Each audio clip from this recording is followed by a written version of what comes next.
মোক বহুত লৰা ছোৱালীয়ে প্ৰশ্ন কৰিছে যে পুলিচৰ ফিজিক্যাল ফিটনেস আমি পাস কৰিলো এতিয়া লিখিত পৰীক্ষা কেতিয়া হ'ব দেন কেতিয়া হ'ব মই ভাবো যে ফেব্ৰুৱাৰী মাহ নহলে মাৰ্চৰ প্ৰথম ভাগতে আমি অসম পুলিচৰ কনিষ্টেবল সকলৰ পৰীক্ষাৰ ৰিটেন টেষ্টৰ কাম আমি সমাপন কৰিম তৃতীয় আৰু চতুৰ্থ বৰ্গৰ আটাইকেইটা পৰীক্ষাৰ ৰিজাল্ট আমি ফেব্ৰুৱাৰী মাহৰ শেষৰ ফালে বা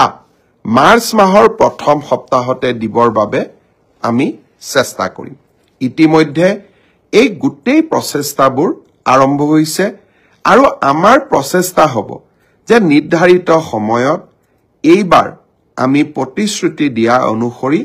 ৩০,০০০ নিযুক্তি আমি যাতে সমাপন কৰিব পাৰো গ্ৰেজুৱেট টিচাৰ আৰু পোষ্ট গ্ৰেজুৱেট টিচাৰ বহু লোকে মোক সুধিছে যে গ্ৰেজুৱেট টিচাৰ আৰু পোষ্ট গ্ৰেজুৱেট টিচাৰৰ যি পৰীক্ষা হৈ গ'ল সেই পৰীক্ষাৰ আমি OMR চিট পাম নে নাই সেই পৰীক্ষাৰো আমাক এনসাৰ কি দিবনে নাই বা এনসাৰ কিট থকা প্ৰশ্নৰ উত্তৰবিলাকক আমি প্ৰত্যাহ্বান জনাব পাৰিম নে আমি নোৱাৰো মই অত্যন্ত বিনম্ৰতাৰে সৈতে কম যে সৰকাৰি নিয়োগ পৰীক্ষাত স্বচ্ছতা অনাৰ বাবে আমি প্ৰতিশ্ৰুতিবদ্ধ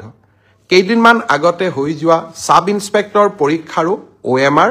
আৰু এনসাৰ কিসমূহ ইতিমধ্যে সেৱাই মুকলি কৰি দিছে হাই স্কুলৰ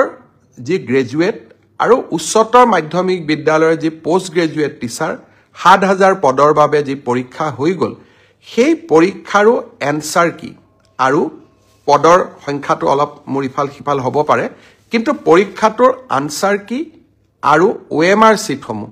পৰীক্ষাৰ্থীসকলে যাতে পায় তাৰ ব্যৱস্থা অহা এসপ্তাহৰ ভিতৰতে সেৱাই কৰি দিব আৰু